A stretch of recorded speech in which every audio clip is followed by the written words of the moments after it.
बिस्मिल्लाहिर्रहमानिर्रहीम, अस्सलाम वालेकुम। बुशरा गुल यूट्यूब चैनल में आप सबको खुशामदीद। आज का नया दिन, बहुत खूबसूरत दिन, संडे हुआ, भरपूर फंडे, क्योंकि आज पाकिस्तान ने क्रिकेट के मैदान में विक्ट्री अपने नाम की है और इसकी सबको हम मुबारकबाद देते हैं और इस पर तज्ज़िये और तबसरे भी होंगे, डिटेल गुफ्तगू भी होगी।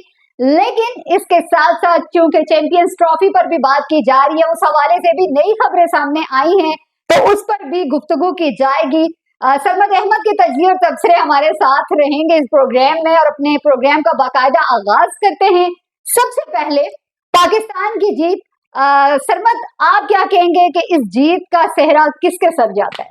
बिस्मिल्लाहिर्रहमानिर्रहीम, बहुत शुक्रिया बुशरा। सबसे पहले तो पाकिस्तानी टीम को मैं मुबारकबाद दूंगा कि जिस तरह उन्होंने एक कंप्लीट परफॉर्मेंस देते हुए ऑस्ट्रेलिया को इस वनडे सीरीज में आउट क्लास किया और एक रिकॉर्ड ब्रेक किया कि 22 साल बाद जो है हम ऑस्ट्रेलिया के खिलाफ कुछ सीरीज जीते हैं। जहां तक आपने बात की कि इस जीत का सेहरा किसको जाता है, तो मैं ये समझूंगा कि इस पूरी अगर सीरीज को देखें आप, तो बहुत सारी परफॉर्मेंसेस है जिस पर बात होने की जरूरत है। इसमें दो तीन नाम ले ले तो मोटे मोटे, सबसे पहले तो मैं बात करूंगा मोहम्मद रिजवान की। पाकिस्तानी टीम को एक ऐसे कप्तान की जरूरत थी, एक ऐसे अग्रेसिव कप्तान की जरूरत थी, और रिजवान ने नो डाउट भरपूर तरीके से ये बताया है कि वो कितने अच्छे कप्तान हैं। इसके साथ साथ हारिस रऊफ, हमारी फास्ट बॉलिंग डिपार्टमेंट और हमारी बैटिंग ने भी कहीं ना कहीं क्लिक किया। तो ओवरऑल पाकिस्तान ने वो कहते हैं ना कि वर्ल्ड चैंपियन ऑस्ट्रेलिया को गर्दन से दबोचा है। और ये बताया है, आपने ये बोला है कि वर्ल्ड चैंपियन को घर में दबोचा है, तो मैं ये भी साथ साथ बताती चलूं कि रिजवान दूसरे कैप्टन हैं जिन्होंने वर्ल्ड चैंपियन को उनके घर में जेर किया है। और इससे पहले वकार यूनुस का नाम है और उस टाइम भी ऑस्ट्रेलिया आलमी चैंपियन था। उस टाइम भी ऑस्ट्रेलिया चैंपियन था और वकार यूनुस इससे पहले, जैसे मैंने बताया कि 22 साल पहले वकार यूनुस की कप्तानी में पाकिस्तान जो है वो ऑस्ट्रेलिया के खिलाफ सीरीज जीता था। और इस दफा रिजवान की कप्तानी में पाकिस्तान ने कारनामा सर अंजाम दिया है, जो कि यकीनन काबिल फख्र बात है और पाकिस्तान टीम को इस पर बहुत सारी मुबारकबाद हो। बिल्कुल, पाकिस्तान टीम को इस पर बहुत ज्यादा मुबारकबाद हो। लेकिन मुख्तलिफ डिपार्टमेंट्स की भी हम बात करेंगे, क्योंकि जब सरमद कामयाबी होती है तो हम कामयाबी को तो सेलिब्रेट करते हैं, लेकिन कहीं ना कहीं पर जो कमी कोताही होती है उस पर भी नजर रखनी चाहिए।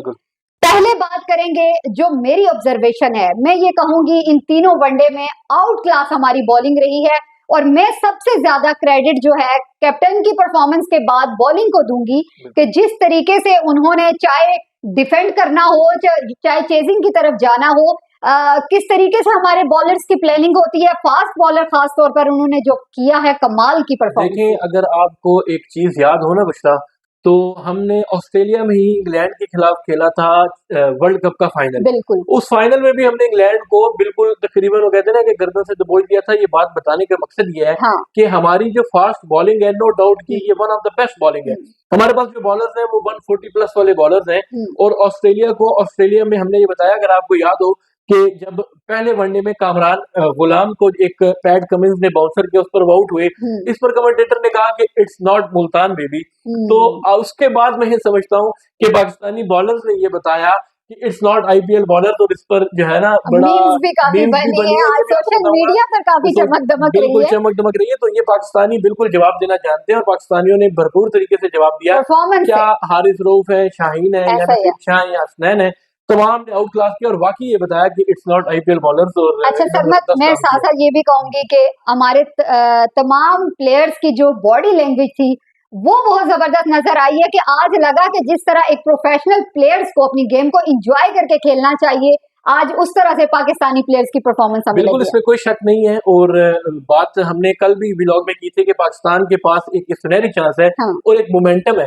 देखें, जब आपकी टीम को एक अच्छा कप्तान मिलता है, जिसकी अरसे से हमें तलाश थी, अग्रेसिव कप्तान मिलता है, तो लड़के भी जो है वो अग्रेसिव होकर खेलते हैं। और आपने पूरे मैच में देखा होगा कि पाकिस्तानी टीम दूसरे वनडे में भी और आज भी जो है ऑस्ट्रेलिया पर हावी रही और ऑस्ट्रेलिया को नहीं समझ आ रही थी। हमने एक जबरदस्त रिकॉर्ड बनाया मेरे ख्याल से, और ऑस्ट्रेलिया को हमने तहस नहस में इसलिए बोल रहा हूँ कि ऑस्ट्रेलिया की बैटिंग को हमने दूसरे वनडे में भी बिल्कुल आउटक्लास किया। और आज भी हमारे बॉलर्स ने, मतलब आज हमारे किसी भी फास्ट बॉलर ने ऑस्ट्रेलिया के बैट्समैन को संभलने का मौका ही नहीं दिया और 40 का हिस्सा 2 वनडे में क्रॉस करने ही नहीं दिया, बिल्कुल जो कि सारा क्रेडिट मेरी तरफ से जाता है बॉलर्स को। और पाकिस्तान की बॉलिंग लाइन एक बार फिर हम कह सकते हैं कि बड़ी खतरनाक है। और इसमें देखें, हमने सब बॉलरों की बात की, हारिस रऊफ ने जिस तरह से आउट क्लास किया ग्लेन मैक्सवेल को। ग्लेन मैक्सवेल वो बैट्समैन है कि जो दुनियाई क्रिकेट का सबसे बड़ा ऑलराउंडर है, सबसे बड़ा बैट्समैन है। हारिस रऊफ ने जिस तरह आज भी ग्लेन मैक्सवेल को आउट क्लास किया, 3 दफा इस सीरीज में ग्लेन मैक्सवेल को आउट किया। तो और मुझे उस वीडियो को, उस बॉल को देखते हुए वो चैंपियन ट्रॉफी का लम्हा याद आ गया कि जब आमिर ने विराट कोहली को आउट किया और कैच एक पकड़ा गया, सेम आज वही सीन रिपीट हुआ। और अगर आपको याद हो तो नासिर हुसैन जो इंग्लिश कमेंटेटर हैं, उनके वो वर्ड्स याद आए कि Pakistan cricket at its best. और नो डाउट के पाकिस्तान ने बिल्कुल आज जबरदस्त और बेस्ट किस्म की परफॉर्मेंस। बिल्कुल जनाब, और जो पुरानी मेमोरी थी उसको स्टॉप लगाया गया है और नई मेमोरी यहाँ पे ऑस्ट्रेलिया के ग्राउंड में बनाई गई है, जो कि बहुत ही ज्यादा खुशाइन बात है। और मैं यही कहूंगी कि हमारे प्लेयर्स जो है वो खुलकर उन्होंने परफॉर्म किया है और अब उनका जो कॉन्फिडेंस है वो डबल हो चुका है। सरमत, अब जो है आते हैं कुछ सीनियर प्लेयर्स की भी बात करते हैं और साथ ही साथ बैटिंग लाइन की बात करते हैं। मैं चाहूंगी कि सीनियर प्लेयर्स जब भी उनको थोड़ा सा उनकी परफॉर्मेंस की बेस पर रेस्ट दिया जाता है तो कहीं ना कहीं कॉन्फिडेंस लूज होता है। लेकिन मैं मेन बात करूंगी शाहीन की, बात करूंगी, मेन बात करूंगी बाबर की बात करूंगी कि उन्होंने उनकी परफॉर्मेंस भी हमें बहुत अच्छी लगी है। बाबर जिस तरह से खुलकर खेले हैं, पहले शिकवे होते थे कि बाबर डर कर खेलते हैं, स्ट्राइक को जो रोटेट नहीं करते हैं। इसी तरीके से शाहीन के ऊपर काफी सवालिया निशान हो रहा था। तो क्या कहेंगे कि जेल होकर, कॉन्फिडेंट होकर आपने बड़ा अच्छा क्वेश्चन किया है। मैं ये समझता हूँ कि इस सीरीज में हमारे लिए बहुत सारे प्लस पॉइंट्स हैं। शाहीन शाह अफरीदी जो कि वनडे में एक रास्ते से हमने देखा कि अभी जो पीछे जो टूर्नामेंट हुआ, लोकल टूर्नामेंट, उसमें भी शाहीन कोई खातिर ख्वाह परफॉर्म नहीं कर रहे थे। वनडे क्रिकेट पे बड़े सवालात थे। तो इस सीरीज में शाहीन शाह अफरीदी का रिदम आना, और इस टीम में 3 कप्तान है कि जैसे हमने पहले भी बात की है, बाबर का फॉर्म में आना, और फिर रिजवान को बार बार आप कहेंगे कि क्रेडिट देता है। क्रेडिट इसलिए देता हूँ कि आपने 2 कप्तानों को साथ चलाया और उनसे परफॉर्मेंस ली है। बाबर ने आज भी मैच को फिनिश किया, बड़ी अच्छी बात है। और बाबर जो डर कर खेलने वाला जो एलिमेंट था, मेरे ख्याल से कि जब आपका कप्तान अग्रेसिव होता है, कॉन्फिडेंस देता है, तो बाकी प्लेयरों में भी ऐसा ही है। और दूसरी बात ये है कि क्रिकेट में सियासत नहीं होनी चाहिए। आज जो है वो ये भी एक वाज़ेह तौर पर तमाम प्लेयर्स को पैगाम मिला है कि आपने टीम की जीत के लिए खेला और आपकी अपनी परफॉर्मेंस भी खुलकर सामने आई है। और आप बजाय इसके कि मायूस होकर बैठ जाएं, बल्कि आप भी अब नजर में आ गए हैं कि आप आगे खेल सकते हैं। आपके फैंस को खुशी हुई है, खासतौर पर बाबर के फैंस की मैं बात करूंगी कि उनको बहुत ज्यादा खुशी हुई है बाबर की परफॉर्मेंस से। तो इस तरीके से मिलकर खेलेंगे तो ना सिर्फ टीम को फायदा होगा बल्कि आपको इंडिविजुअली भी फायदा होगा। मैं आपकी बात को आगे लेकर चलता हूँ। जैसा कि आपने बात की कि ओपनर्स को कॉन्फिडेंस दिया है, हम बड़ी साइम पर हमने बड़ी तनकीद की। बिल्कुल। हालांकि हमने उसके बाद ये देखा कि साइम ने दूसरे वनडे में भी और आज भी बड़ा जबरदस्त खेला। आज भी 84 रन की पार्टनरशिप लगी, पहले मैच में बड़ी जबरदस्त पार्टनरशिप लगी। तो बेसिकली जो कॉन्फिडेंस दिया है टीम मैनेजमेंट ने, ये बहुत एक मैं समझता हूँ कि अच्छी बात है। अब सवाल ये पैदा होता है कि इसके बाद पाकिस्तान की क्या गोल्स होने चाहिए, रिजवान क्या थॉट प्रोसेस रखते हैं। तो मैं समझता हूँ कि इस टीम में 2-3 चीजें ये होनी चाहिए कि एक, फखर जमान कल को इस टीम में वापस आएंगे तो आपने ये देखना है कि फखर को आपने इस टीम में कहां पर यूटिलाइज करना है। बाबर 1 डाउन प्लेयर है, नो डाउट उनकी पोजीशन को खराब करने की जरूरत नहीं है। अगर फखर को आपने ओपन नहीं कराना या एज अ तीसरे ओपनर के साथ भी रखना है तो मेरे ख्याल से कि ये एक बैटिंग लाइन में मजीद स्ट्रेंथ आएगी। और रिजवान का जो गोल होना चाहिए, टीम मैनेजमेंट का जो फोकस होना चाहिए, वो चैंपियंस ट्रॉफी होनी चाहिए। और चैंपियंस ट्रॉफी पे हमने भी बात भी कर बड़ी अच्छी बात की है। यकीनन हम इसी टॉपिक की तरफ जाने वाले थे और बड़ा हॉट टॉपिक आजकल चल रहा है। और रिसेंटली अभी खबर सामने आई है जराए की जानिब से कि पीसीबी को जनाब आईसीसी ने आगाह कर दिया है कि इंडिया नहीं आएगा पाकिस्तान। और पीसीबी ने भी इस हवाले से गवर्नमेंट को आगाह किया है और सख्त मौकफ अपनाने की बात की है। और उन्होंने कहा है खासतौर पर कि हम इस मुकदमे को आलमी अदालत में लेकर जाएंगे। क्या कहेंगे सरमद आप इस पर के गवर्नमेंट को अब क्या एक्शन लेना चाहिए, मजीद क्या खबरें? देखिए, बहुत शुक्रिया आपका। मैं ये समझता हूँ कि इंडिया की हठधर्मी के हवाले से हमने पहले बहुत दफा बात की है। आज खबर ये निकली जैसे कि आपने बताया कि इंडियन क्रिकेट बोर्ड ने पीसीबी को आगाह कर दिया। तो पीसीबी ने इस हवाले से हुकूमत पाकिस्तान से रब्ता किया था। उन्होंने सारी जो सिचुएशन है वो हुकूमत पाकिस्तान के सामने रखी। और अब मौकफ इस पर यही है कि इम्कान ये है कि पीसीबी एक बड़ा सख्त फैसला लेने जा रहा है।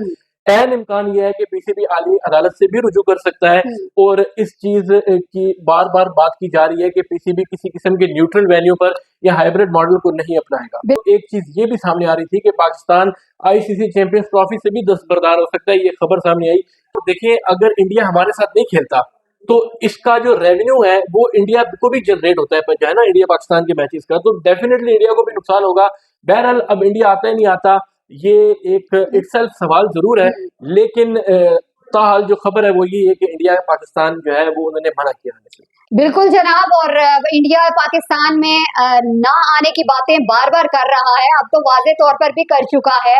अब हुकूमत की जानिब से और पीसीबी की जानिब से अमली तौर पर क्या स्टेप लिया जाएगा ये देखना होगा। और पाकिस्तान को अपने इस बड़े इवेंट को यकीनी सी बात है, ये पाकिस्तान का हक है, इसको इस्तेमाल करना चाहिए। और इंडिया अगर नहीं आता तो मेरे ख्याल में जिस तरीके से मेरे फॉलोअर्स कहते हैं, उनके कमेंट्स थे कि वो अपने घर में बैठ के हमारी चैंपियंस ट्रॉफी को एंजॉय करें, तो हमें भी कोई मसला नहीं है। पाकिस्तान में तो देखें ये बड़ा क्लियर स्टांस है, पब्लिकली भी हमने देखा, हमने बल्कि प्रोग्राम के जो कमेंट्स है आपने वो भी शेयर किए। हाँ। लोग तो ये कहते हैं कि इंडिया ने नहीं आना भाई, मत आओ, हम तुम्हारे बगैर खेल सकते हैं और हमने तुम्हारे बगैर इतने अरसे से खेल रहे हैं, क्योंकि बाकी इतनी अच्छी टीमें आ रही हैं, हम उन टीमों के भी फैन हैं और बड़े अच्छे तरीके से उनके क्रिकेट को एंजॉय करते हैं, उनके प्लेयर्स हमारे फेवरेट हैं। तो हमें मेरे ख्याल में इंडिया का आना ना आना इसको दिमाग से निकाल के हमारी टीम को अपनी परफॉर्मेंस के ऊपर फोकस करना चाहिए और शायकीन क्रिकेट को बाकी टीमों को सपोर्ट करना चाहिए। और पाकिस्तान में इस बड़े इवेंट को वेलकम करने के लिए ज्यादा से ज्यादा ग्राउंड की तरफ रुख करना चाहिए और बताना चाहिए कि हम एक पुरअमन पाकिस्तान हमारा मुल्क है और हम जो है वो हर यहाँ पर सिक्योरिटी के जो फजूल किस्म के बहाने बनाए जाते हैं, किसी किस्म का कोई मसला नहीं, और हम बड़ा इवेंट कराना जानते हैं। बिल्कुल ऐसा ही है। इंडिया देखिए, पाकिस्तान में जब भी कोई इवेंट होना है इंडिया ने बहाने बनाने नहीं, ये उनकी रवायत बन चुकी है। अगर आप इतने अच्छे हैं अपनी क्रिकेट में तो आए ग्राउंड में मुकाबला करें, खेलें, जीते या हारे, ये एक अलग बात है। ये डर है सरमत, डर है, खौफ है पाकिस्तान की परफॉर्मेंस कि यहाँ पर जब हार कर जाएंगे तो ये बात उनके मीडिया को, उनकी सियासी पार्टीज को हजम नहीं होती। और ये बात हमने माजी में देखा कि जब जब इंडिया पाकिस्तान से हारा है तब ये गुस्सा बहुत ही हद तक किया गया है कि पाकिस्तान से ही क्यों हारे हम। बिल्कुल सही बात तो ये बात उनको, सिर्फ ये डर उनके अंदर बैठा हुआ है कि कहीं अगर हम उनके घर में जाकर हार कर आ गए तो ये बात उनको बिल्कुल भी हजम नहीं होगी। बिल्कुल सही बात। तो मेरे ख्याल में इंडिया को ये ऐसे ही लग रहा है कि ये रवैया कभी तब्दील नहीं होगा। इंडिया ऐसा ही है, इंडिया तो चाहता ही नहीं है और इंडिया कभी भी ये नहीं चाहेगा मेरा ख्याल है कि वो पाकिस्तान में आकर खेले या पाकिस्तान में रिवाइवल हो। माजी में भी सियासतें रही हैं। हाँ। और हमारे जो ताल्लुकात या सिक्योरिटी को बुनियाद बनाते हैं, सिक्योरिटी तो देखे ना बिल्कुल एक बेबुनियाद और फजूल अभी रिसेंटली ही पाकिस्तान जाकर इंडिया में खेल कर आया है। हमने जब सिक्योरिटी का मसला नहीं शो किया तो फिर मेरा नहीं ख्याल है, इंडिया के सामने तो मिसालें हैं, यहाँ पे इंग्लैंड की टीम भी आई, न्यूजीलैंड भी आई, साउथ अफ्रीका आई, अभी श्रीलंका की टीम यहाँ पर मौजूद है, तो उनके पास कोई जवाब नहीं है, बस ना आने की बातें हैं। बहरहाल ना आए, लेकिन हमें तो अपनी विक्ट्री सेलिब्रेट करनी है और पाकिस्तान टीम जो है इसके बाद अब फोकस करेगी T20 आईज की तरफ। और मुझे यकीन है कि रिजवान जिस तरह से अपनी टीम को लेकर चल रहे हैं, पाकिस्तान ने वनडे सीरीज जीती और यकीनन जो है T20 आईज जीतेंगे। बिल्कुल सरमत, प्रोग्राम का टाइम यहीं पर खत्म होता है और मैं अपने व्लॉग का टाइम भी एंड करूंगी। बातें तो बहुत सी हैं, करना चाहते हैं, लेकिन टाइम बहुत शॉर्ट है। इंशाल्लाह नेक्स्ट व्लॉग में मजीद बातें होंगी। और अब हमारा फोकस है जी T20 सीरीज ऑस्ट्रेलिया के खिलाफ जो होने जा रही है। आपसे रिक्वेस्ट है कि मेरा चैनल सब्सक्राइब करें, लाइक करें और हर नई आने वाली वीडियो से अपडेट रहने के लिए बेल आइकन का बटन जरूर दबाएं। लेकिन इन सब के साथ साथ कमेंट आपके मेरे लिए हमेशा की तरह बहुत इंपॉर्टेंस रखते हैं, तो चैंपियन ट्रॉफी के ऊपर भी बात करें और इसके साथ साथ पाकिस्तान की विक्ट्री पर आप क्या कहते हैं। और आगे चूंकि T20 सीरीज होने जा रही है तो इसमें क्या स्क्वाड होना चाहिए, स्क्वाड में तब्दीली होनी चाहिए, नए प्लेयर्स को शामिल होना चाहिए, कौन सा प्लेयर आपका फेवरेट है, ये सब कुछ आपने अपने कमेंट से मुझे बताना है। अपने व्लॉग का यहीं पर एंड करूंगी। अपनी होस्ट बुशरा गुल और सरमद अहमद को दें इजाजत। इंशाल्लाह नेक्स्ट व्लॉग में मुलाकात होगी। अल्लाह हाफिज।